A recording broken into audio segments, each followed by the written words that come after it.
Our first guest is from Liberia, Brother Elijah from the Assembly of God Church. Brother Elijah, a pleasant day to you. We welcome you and we thank you for your participation tonight. You may go ahead. And what is your question, brother, please? Yeah, here's my question. After God have created Adam and Eve in the garden, He gave mandate to them not to eat the fruit of evil. And after they had disobeyed God's word. I want to know whether God did forgive them. I have just one request, Brother Elijah. Can you grant my request? Yeah, I grant a request. Go on. If I answer you frankly from the Bible, please do not share this to pastors. Yeah. It's possible.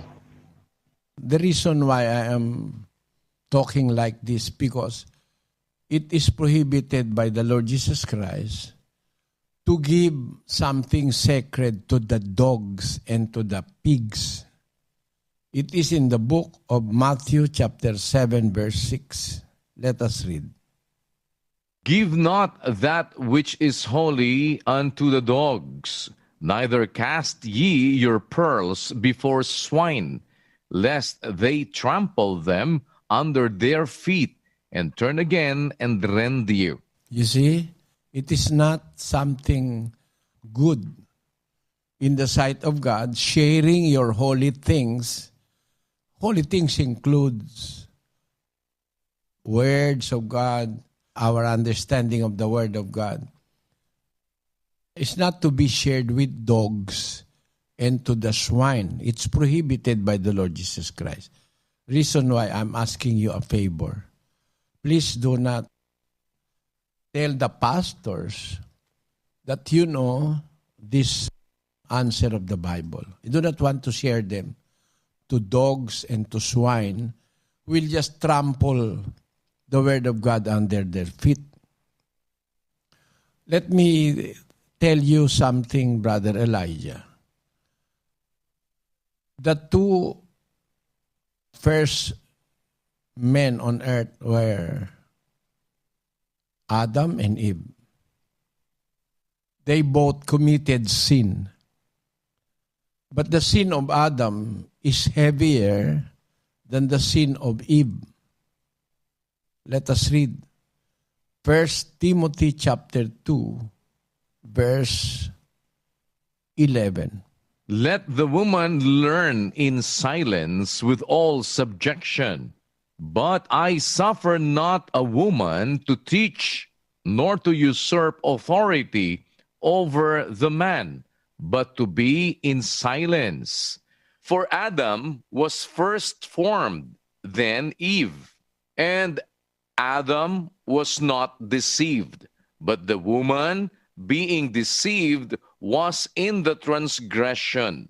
Notwithstanding, she shall be saved in childbearing, if they continue in faith and charity and holiness with sobriety. This is a true saying.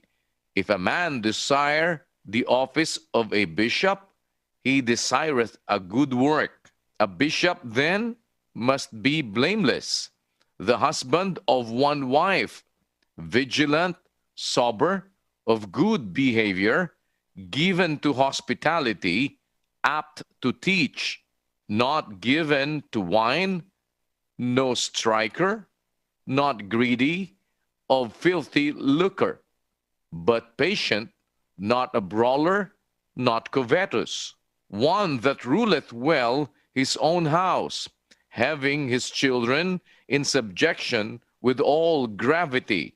For if a man know not how to rule his own house, how shall he take care of the church of God? Not a novice, lest being lifted up with pride, he fall into the condemnation of the devil. Moreover, he must have a good report of them which are without, lest he fall into reproach and the snare of the devil.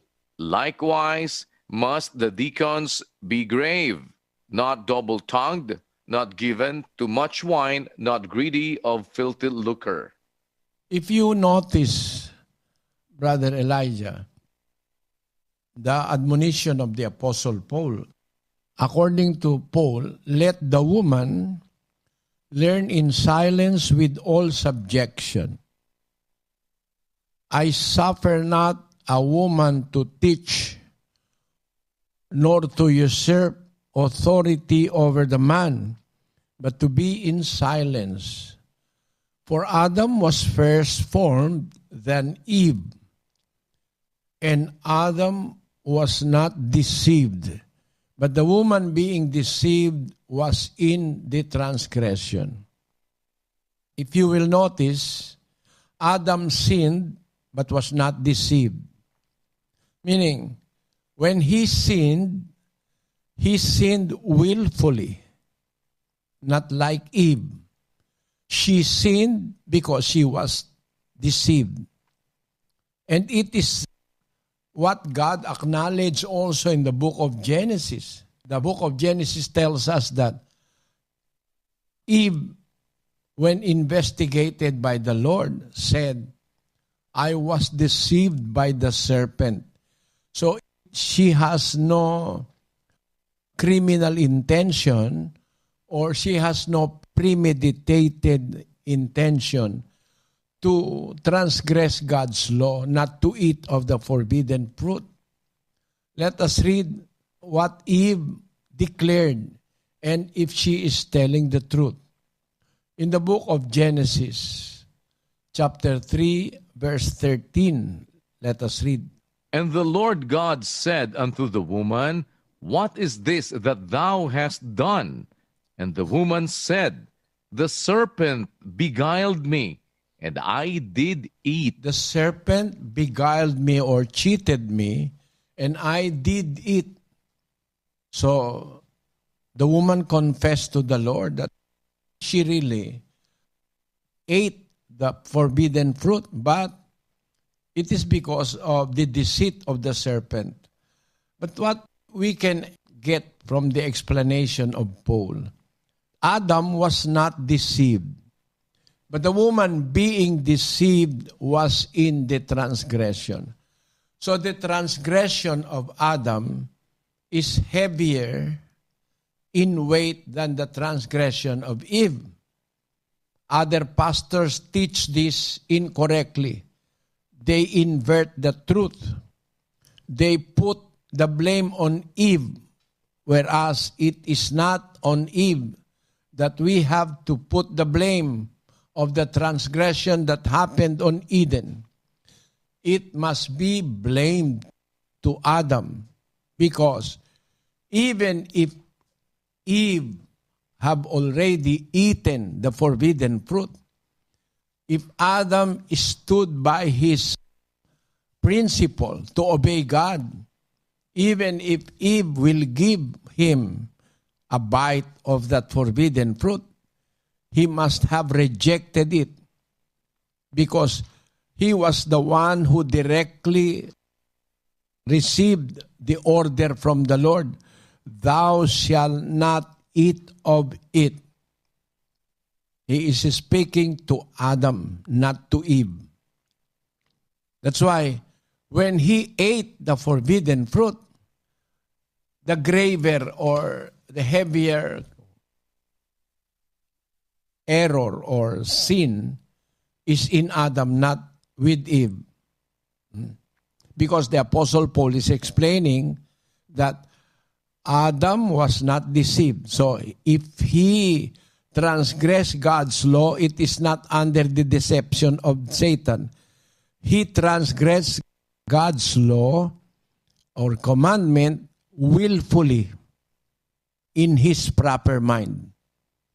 He know that what he will do, eating that fruit of the knowledge of good and evil, is against the will of God, who put them there in the Garden of Eden. That's why, weighing it from this information we have, Eve was not lying. She said when she ate the fruit and have committed the sin, it is because she said, the serpent beguiled me and I did it. Eve was deceived. Adam was not deceived. Which is the weightier sin or the bigger sin? It is the sin of Adam. That's why, if you are asking me, were they forgiven? Actually, Eve was forgiven. She was forgiven. She was given chance to salvation. Let us read again in 2:11. I will read. Let the woman learn in silence with all subjection. But I suffer not a woman to teach, nor to usurp authority over the man, but to be in silence. For Adam was first formed, then Eve. And Adam was not deceived, but the woman being deceived was in transgression. 15. Notwithstanding the transgression of Eve, she shall be saved in childbearing. There is still something that Eve will do or will perform. Her duty is to bear child for God and for Adam. That's why the Apostle Paul is saying, notwithstanding she shall be saved in childbearing. Eve has all the chance of being saved, and that salvation she will obtain by doing her part in creation, that is by childbearing. And the penalty of her sin will be in childbearing also. She will conceive according to the punishment given to her. I will greatly multiply thy sorrow and thy conception. In sorrow thou shalt bring forth children, and thy desire shall be to thy husband, and he shall rule over thee. That's why we can get from these informations in the scriptures that Eve was pardoned. She was forgiven by God, given the complete chance to be saved if she will continue performing her God-given duty of bearing children for God. Remember first, brothers and sisters, the woman was created for childbearing. Why? Let us read Malachi chapter 2, verse 15, Brother Daniel. And did not he make one? Yet had he the residue of the Spirit. And wherefore one? That he might seek a godly seed. Therefore take heed to your spirit, and let none deal treacherously against the wife of his youth. Speaking to the man, not to the woman. Speaking to the man. Did not he make one pair, one couple, a couple? Did he not make one, only one? Yet had he the residue of the Spirit. He has abundance of Spirit. God can produce many spirits. He can make 100 pairs of a man and a woman. He can create 1,000 pairs of women and men. He can create 1,000,000 women and men to multiply on the face of the earth and be God's children. But he made only one. He created only one, according to the Bible. Why? Even though he has abundance in his spirit or residue in the spirit, that he might seek a godly seed. The intent of God is from that one couple or one pair of a man and a woman to produce godly seed. People that are godly. Offsprings of Eve that are godly. Therefore, God admonished the man, therefore, take heed to your spirit and let none deal treacherously against the wife of his youth. You must be kind to your wife. You must deal with your wife, if you are a man, with compassion and with respect and with honor. You must not be cruel to your wife, nor to deal with your wife treacherously. The Lord of the Bible is speaking to the man because the expectation of the Lord or God is to produce from Eve godly seed. That's why she was forgiven. Because of God's justice, Eve must be forgiven. Why? Because she was deceived only when she committed sin.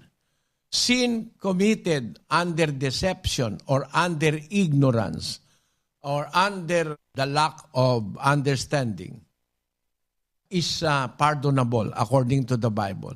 Let us read 1 Timothy chapter 1 verse 13, Brother Daniel.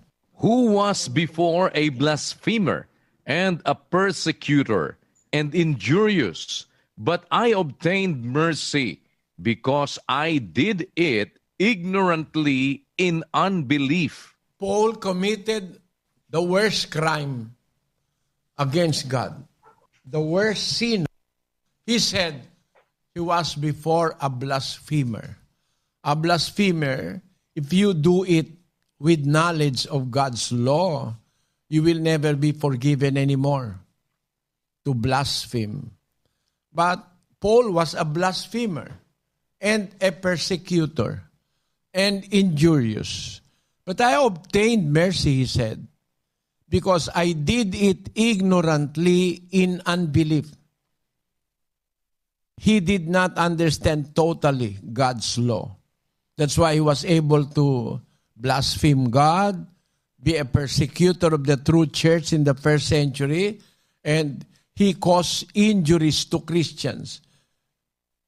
He was a persecutor of the church, and he recommended the death of some Christians, especially Stephen, one of the evangelists of the first century Christian church, was killed under the influence of the apostle Paul when he was not yet an apostle then, a persecutor of the church. But he is explaining to Timothy the God's justice. Even before he was a blasphemer, a persecutor, and injurious, but I obtained mercy because I did it ignorantly in unbelief. It is the case of Eve also. She did it ignorantly because she was deceived. Being deceived means that you are persuaded to do something which you do not understand fully that it is a sin. It happened to Eve because she was deceived by the serpent or Satan. But Adam was not deceived. That's why the weight of the sin that was committed in Eden was put by God unto Adam. Let us read 5:12 of the book of Romans. Wherefore, as by one man sin entered into the world, and death by sin, and so death passed upon all men, for that all have sinned. You see? Wherefore, as by one man sin entered into the world. You see that, Brother Elijah? It is because of Adam. It was imputed to Adam. By one man, sin entered into the world. It is not by Eve that sin entered. It is by Adam that sin entered into the world. And so death also entered because of sin. And so death passed upon all men, for that all have sinned. You see, Brother Elijah, the weight of the sin committed in Eden was blamed by God to Adam, not to Eve. If you understand these things, then your question is that, did God forgive them? Yes, God forgave Eve. But the case of Adam, we have to investigate further. Why? Because he was not deceived. He did that sin, he committed that sin willfully with a total understanding of God's law, because he was the one who received the law.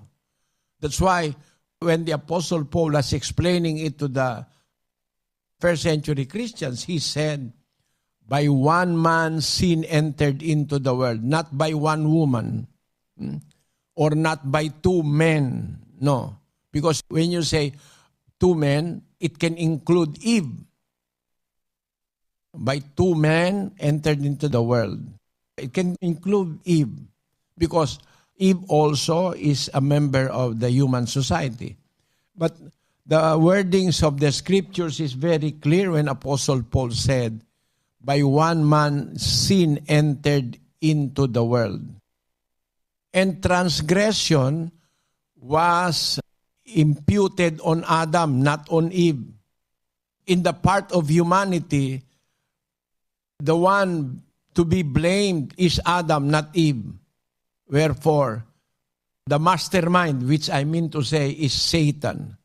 Satan is the mastermind because he proposed to deceive Eve in order to deceive Adam also.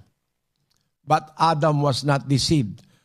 When he ate the forbidden fruit, he knew exactly that will be imputed to him because it is a willful transgression of God's law.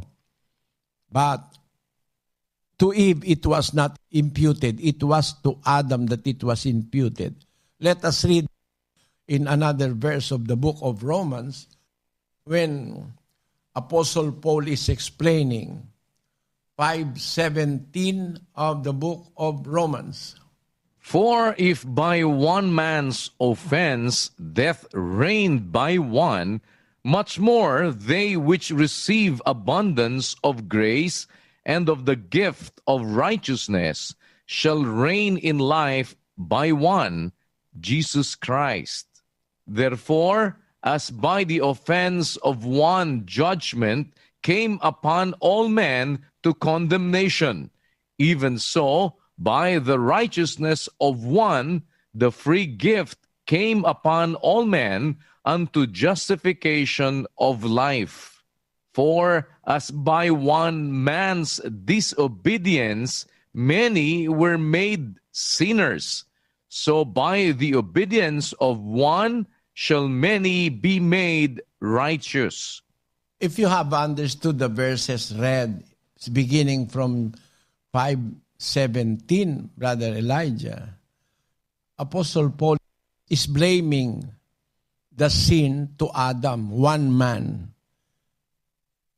For if by one man's offense death reigned by one, much more they which receive abundance of grace and of the gift of righteousness shall reign in life by one, and that one is the Lord Jesus Christ. In 18 it says, therefore, as by the offense of one, that is Adam, not two, it does not include Eve.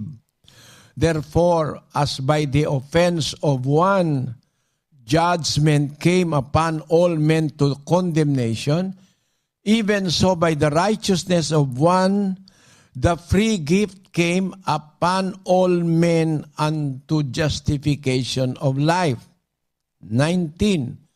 For as by one man's disobedience, that's Adam, many were made sinners, so by the obedience of one, that's the Lord Jesus Christ, shall many be made righteous. So really, the sin in Eden was imputed by the Bible to Adam, not to Eve. That's why Eve was forgiven, because she did it ignorantly. She was deceived when she sinned against God. But Adam, according to Paul, he emphasized it, Adam was not deceived. So if he sinned against God, it is not under deception. It is a willful transgression that will differentiate it from the condition of Eve.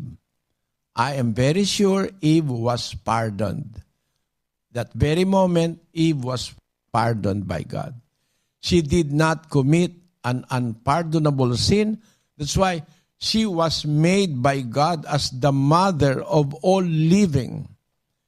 The seed, which is the Lord Jesus Christ, was even prophesied to come from Eve. Eve was still worthy of bearing the seed of God, which is the Lord Jesus Christ. Let us read in the book of Genesis chapter 3, verse 20. Brother Daniel. And Adam called his wife's name Eve, because she was the mother of all living. She continued her role. She became the mother of all living. In fact, she begot the first man saved, which is Abel. After Abel, Eve conceived again and have begotten sons and daughters. Among them are good men of faith like Seth, Enos, and many more. She produced godly seed. So by implication, she was not rejected by God, or she was not cursed by God. But the case of Adam is another thing, Brother Elijah, which I ask you to continue listening to our program, following our Bible exposition. But as I said before I answered your question, please do not share this to dogs and swine. Did you understand the answer, Brother Elijah? Yeah. Thank you very much. Thank you, Brother Elijah. Please continue listening to our programs. We have also Bible expositions in other parts of the world, which is translated also in English. Brother Elijah, I thank you for being part of this program. May God bless you.